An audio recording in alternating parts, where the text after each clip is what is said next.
Hi, my name's Lucy Beard and I'm from Hope Distillery, which is based in Salt River in Cape Town. It's Cape Town's first gin distillery, and we launched back in 2014, which is not all that long ago but feels like a lifetime. We wanted to make gin just because gin was having such a sort of renaissance around the world. It's a truly old spirit. It first sort of came into being as Genever back, in the 1600s. The Dutch were passionate about Genever, which is a slightly different drink to what gin is now. It was basically made from a malt barley base and flavored with juniper. And that is the key thing about gin and is what makes gin gin. And it evolved over time, and when the British fought the Belgians, well, Belgium as a country didn't exist, but it sort of fought the people from that area in the 30 Years' War.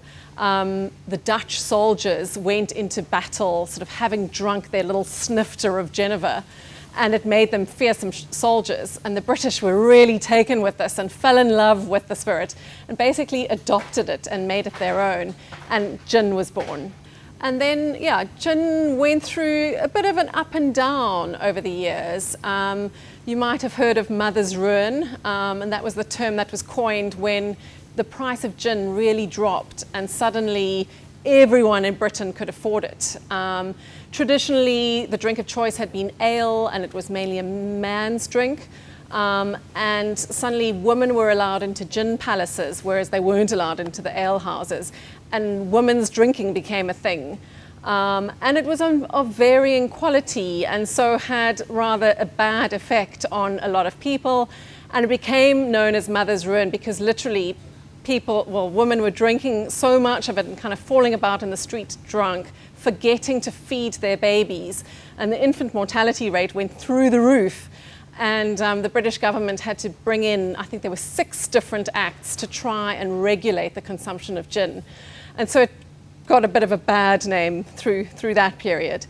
And it was actually in the 1980s, so years and years later, that gin became cool again.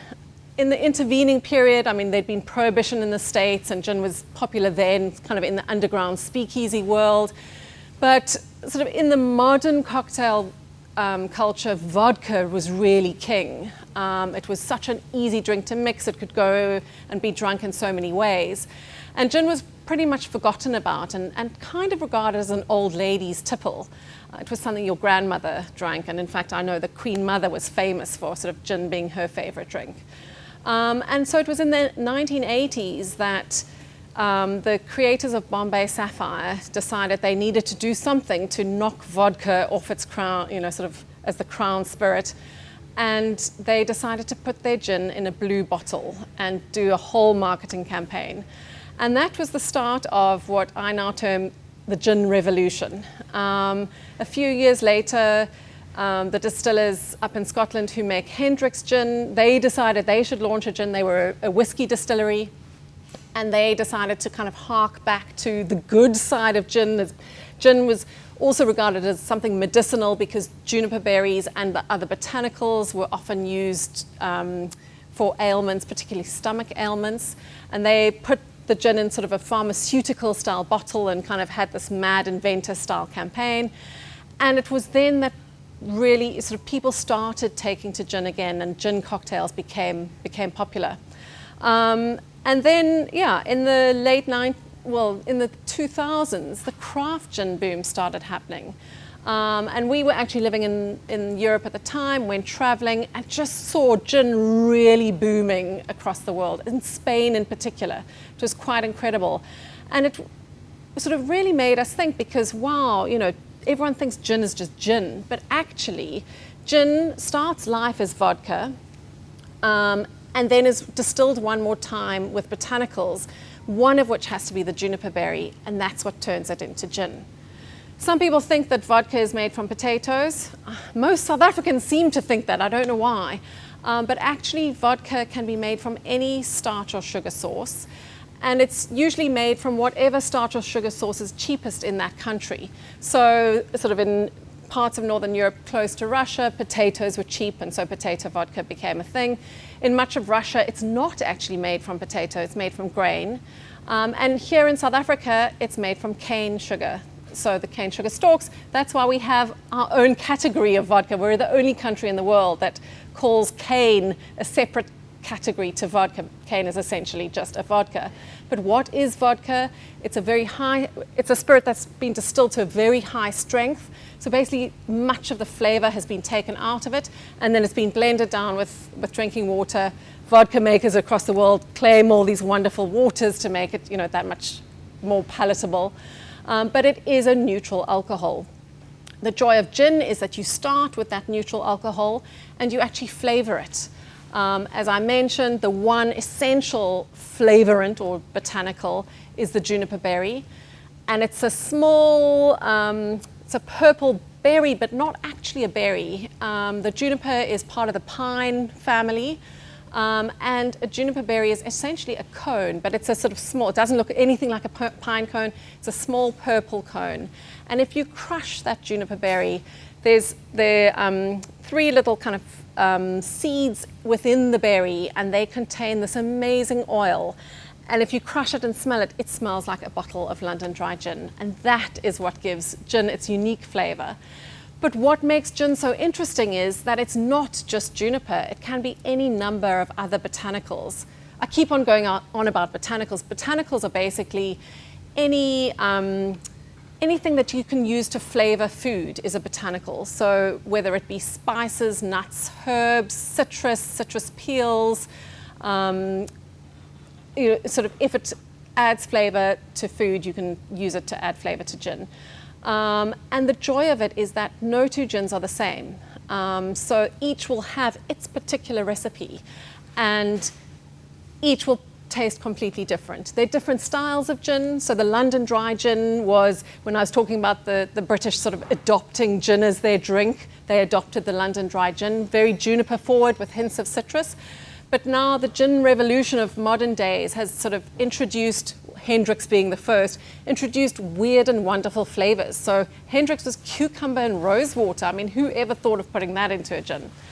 And here in South Africa, it's so amazing because we've got, the Fynbos floral kingdom, so lots of interesting, unusual ingredients and that are sort of unknown in the rest of the world. So we found that people would actually become gin tourists and seek us out, wanting to try different botanicals and different gins.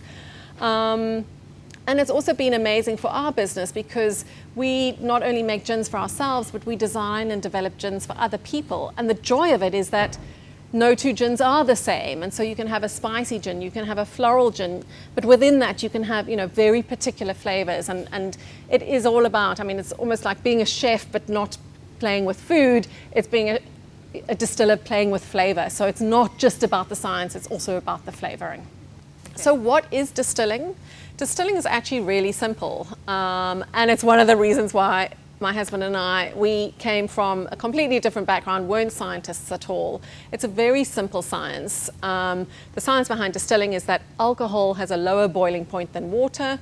You put water, alcohol, and for gin, all your gin botanicals into basically what is essentially a kettle, heat it up, and the alcohol has a lower boiling point than water, so it will evaporate off first. And you basically separate the alcohol away from the water. The joy of the gin is that actually the botanicals all have oils. The oils are quite volatile and they will evaporate off with the alcohol. And it's the oils of those botanicals that are actually flavoring the gin. So essentially we load the still with high strength vodka, put in some water, put in the particular botanical lineup for the gin in question. You turn the still on, it heats up, eventually boiling point is reached, the alcohol starts evaporating off. You then have to condense that down. Obviously it's in a vapor form, so you cool it down so that it condenses down to liquid form and collect that. It comes off the still, so the kettles are called stills. And the gin comes off the still in the high 80% alcohol. So, you certainly don't want to bottle that, but that's beautiful kind of strong gin. And as the gin run sort of continues, so we distill for a number of hours, the botanicals start to almost stew in one sense, because obviously they've been in this hot liquid for a long time, and you have less and less alcohol in the pot, and so more and more volatiles and kind of the nasty things that give you hangovers. And you carry on distilling because you've still got alcohol, but you actually collect that separately, and that's called the tails of the run. What you've collected initially is the hearts, and that is what goes into the bottle. And then what you do is you blend it down to bottling strength. In South Africa, bottling strength is 43%. It's slightly higher than in the rest of the world, and it's a sort of strange sort of leftover from apartheid days, when the apartheid government was wanting to protect the local distilling industry. Sort of the rest of the world, the minimum bottling strength is between about 37.5 and about just 40. South Africa put it up to 43, so that so the big distilling companies at the time, for example, Gordon's Gin, didn't want to make a separate product just for the South African market. So they got the local distilling industry in South Africa to make the South African version of Gordon's. So it gave work to South Africa. But we pay excise duties based on alcohol percentage. So the current government has got no incentive to lower that bottling strength at all, because it would mean less money for them. So we have this sort of weirdly slightly higher than the rest of the world minimum. But I guess also South Africans love their alcohol, and yeah, would say that, yeah, we're stronger than the rest of the world. And so we blend it down with purified water, and then bottle it. And one of the reasons, the other reasons that sort of craft distilleries have been having such a boom is that, unlike whiskey, gin doesn't have to be aged. So whiskey has to be in a barrel for a minimum number of years, as does brandy. With gin, you basically can distill it and pretty much bottle it straight away. For us, a distilling run, depending on which of our stills we use, but we've got two 400-litre stills, and then Mad Mary, which is an 800-litre still. They actually both take around 16 hours to do a full distillation run, so it's quite a long time. And then we gather the gin and actually like to let it sit in tank for at least a week, just because we think that that allows for all the different botanical oils to settle, to marry together, and yeah, kind of just fuse and last. And then we blend it with water and bottle it. So in theory, you could have gin within a day, but we like to ensure that it's sort of at least a week, often longer. Ideally 21 days is kind of the period you'd like to wait. And then once it's in the bottle, obviously you want to know how to best drink it. And gin is traditionally always drunk in a gin and tonic format, which really, when you add the tonic, it allows the botanicals oils to really expand and come into their own. And I've also been told, although as I said, I'm not a scientist, that for some reason tonic and juniper have a similar chemical makeup, and so they go together brilliantly. I explain it that actually juniper is slightly bittersweet, tonic is also usually bittersweet, and so they are a match made in heaven. And then the other sort of thing that has come with the craft gin revolution is the whole world of garnishes. So everyone wants their gin and tonic to look beautiful, and sometimes you get sort of fruit salads of gin and tonics, which is not something I'm such a fan of. But it's really amazing to play with different garnishes, because they can either highlight the botanicals of the gin or complement them, and so really enhance your drinking experience. So let's go and take a look at what we can do. So as I said, the most important thing for most of you is how to drink your gin. And yeah, the whole kind of craft revolution has turned the gin and tonic from just something with a slice of lemon, served with Schweppes tonic, which was the only one available, into this whole kind of world of possibilities. And I mentioned, we were in Spain when we really sort of decided to go on this journey, and I remember walking into a bar, and it was a tiny little bar in a village, and I said to Lee, it looks as though this might be a gin bar. There were several gins lined up on the shelf, and we asked the barman for a gin and tonic, and he looked at us with a confused look on his face, and I was like, maybe it's not a gin and tonic bar. And he was like, no, which gin do you want? Which tonic? How would you like it served? And we just started to realize, wow, there was this, sort of whole way of drinking gin that we didn't know anything about. And it's quite incredible, we realize, having developed the gins, each of them has their unique botanicals, and each are either complemented or highlighted by different tonics and by different garnishes. There is no right or wrong. The joy of it is to play around and work out what you love best. In terms of tonic, often we get asked, how important is the tonic? In a gin and tonic, most of what's in your glass is tonic. The gin is a single or double shot and the rest of the glass is tonic, so it's important. The joy is we now have quite a few different local tonics available. My two favorites are the Fitch and Leeds and Barker and Quinn. I'm very much a classic girl. I like an Indian tonic, which is basically citrus with the hints of bitterness that is tonic. Actually is called tonic because it was first used by the British when they were in India way back in the colonial days.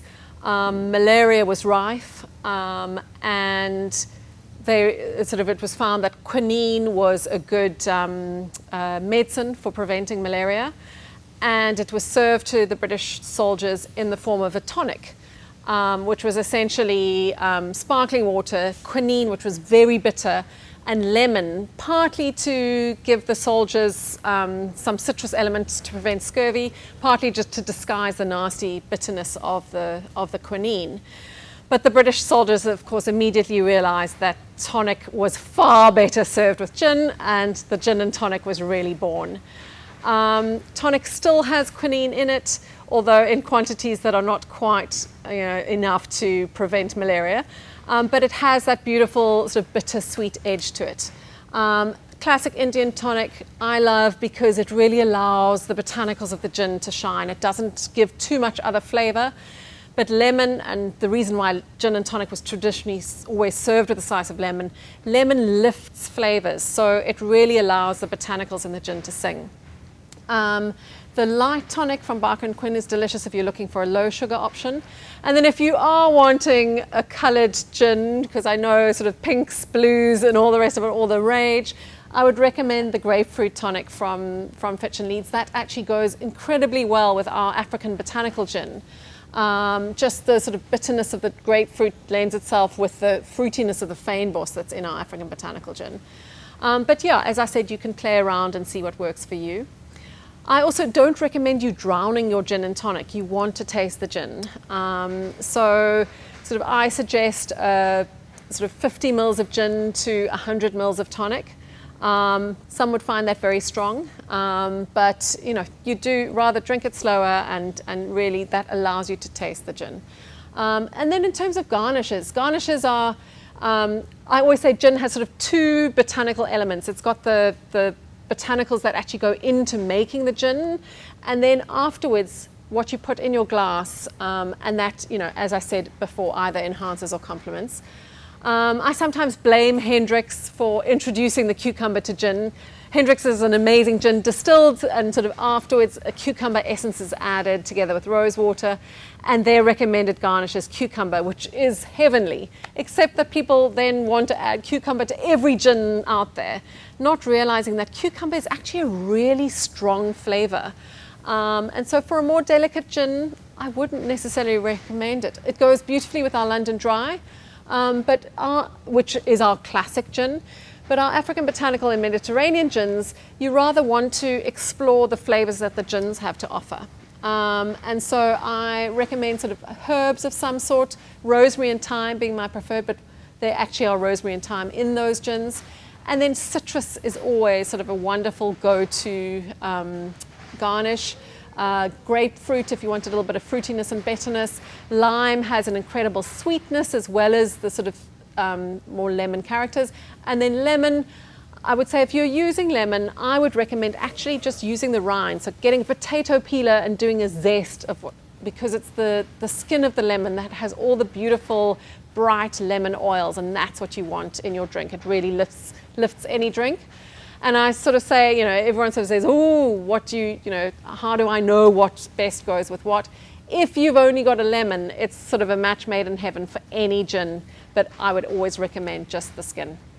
But ultimately, you know, the joy of it is that you can try all sorts of different combinations and decide what works best for you and how you enjoy your gin. So, and then in terms of ice, you want your gin and tonic to be as cold as possible. So tonic is great, but once it starts to warm up, it can get slightly sickly.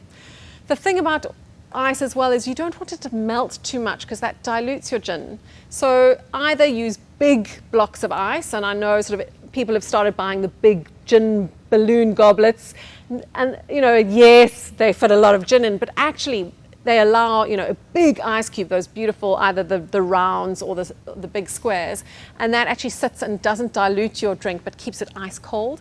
If you've just got normal ice, I recommend lots of it, because the more ice you have, the less it melts, because the colder the drink stays and the less dilution you get.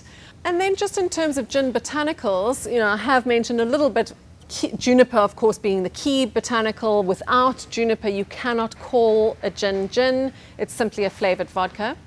But there are actually 3 key gin botanicals, and these are in all of the gins we make and most of the gins in the world.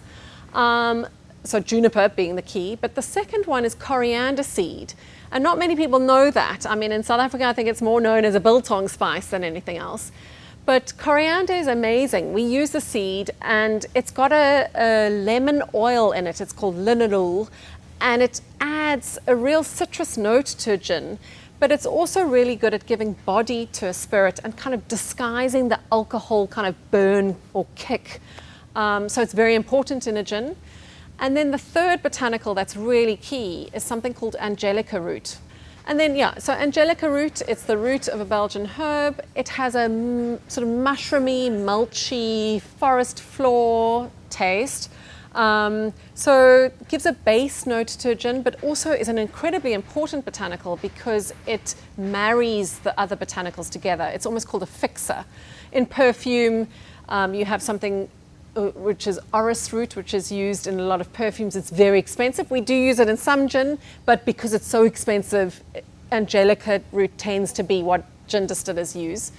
And then after that, the world's your oyster. Our London Dry, as I said, a London Dry is a traditional juniper forward gin. Juniper forward meaning that juniper is the dominant flavor profile. We also, so it's got the juniper, the coriander seed, and the angelica root. And then we also use lemon peel and orange peel. They're sun-dried peels we get from the Cedarburg. And then we use lemon pelargonium, which is a native, some people think it's a geranium, but the British mistakenly called it a geranium. The pelargonium is an indigenous plant, and the lemon one has these amazingly bright smelling lemon leaves. So we use the leaves, which give a sort of bright citrus note. And then rosemary. Then our African botanical gin is similar to the London Dry. It only differs in 2 botanicals, but this kind of demonstrates how different gins can be by just those small tweaks. Unlike wine, where you're relying on terroir, you know, sort of a grape variety will taste sort of in keeping, but it often takes a real wine aficionado to kind of say, oh yes, I know that this is from, you know, a south-facing slope, etc. We are physically putting the flavors into the gin, so you can taste the differences. And the African botanical has something called kapokbos, which is a wild sweet rosemary. It's quite it's sort of fragrant and aromatic, and yet it's quite astringent, so it gives the gin a bit of a dry finish. And then we use buchu. Buchu was traditionally used in brandy. It's been used for medicinal purposes for years and years. We use a variety that has quite a black currant flavor, so it gives the gin a lovely fruitiness. And as I said, that goes really well with the grapefruit tonic. It goes well with a slice of grapefruit as a garnish. But it's sort of the ideal gin and tonic on a hot summer's day gin, because once the tonic is added, the buchu and the kapokbos really open up and kind of, yeah, almost sing out of the glass. So I always describe that one as the Western Cape in a glass. And then the Mediterranean is our most left field gin, if you were. It's our most unusual, and as I said, we were inspired to start making gin when we were in the Mediterranean, and it was in Spain that we kind of saw the variety of gins available. And so this is completely different to the other two. It's distilled with olives and herbs. So green manzanilla olives that we get from near Stellenbosch, and then basil, rosemary, thyme, lemon thyme, bay leaves to give it a bit of savouriness, and then cardamom to give it, also sort of a savoury top note. Far more complex. It's fantastic with food because it's got all those flavours that you traditionally cook with. And it's amazing. It can be garnished in so many ways. It's also got lots of orange peel in it. So it's great with a slice of orange. It's great with a big sprig of basil, which really lifts the basil. If you love olives, you can actually kind of increase the oliveness by adding an olive and a dash of the olive brine. We've had it even served with olive oil on it, and you get that amazing olive nose. Or just with rosemary, lemon peel, it kind of sings on so many levels. But the three in our range really demonstrate just how different gins can be, and that's all the botanicals at play.